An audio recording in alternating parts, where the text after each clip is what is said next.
నా ప్రార్థన. హెచ్కేలు 36:25-27.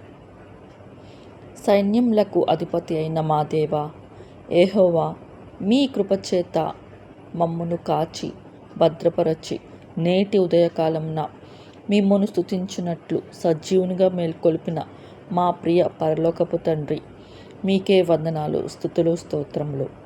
ప్రభువా, మా దోషములను మీ ఎదుట ఒప్పుకొనుచున్నాము. మమ్మును కరుణింపుము. మా అపవిత్రత యావత్తూ పోవునట్లు మీద శుద్ధ జలము చల్లుము.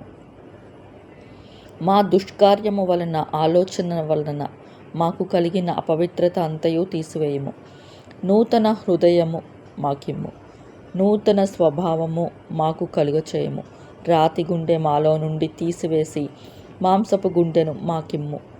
మీ ఆత్మను మా యందు ఉంచి మీ కట్టడలను అనుసరించు వారిని గాను, మీ విధులను గైకొను వారిని గాను మమ్మును చేయమని మా ప్రభువును, మీ ప్రియ కుమారుడైన యేసయ్య కృపా నామము గల నామంలో ప్రార్థించుచున్నాము తండ్రి. ఆమేన్.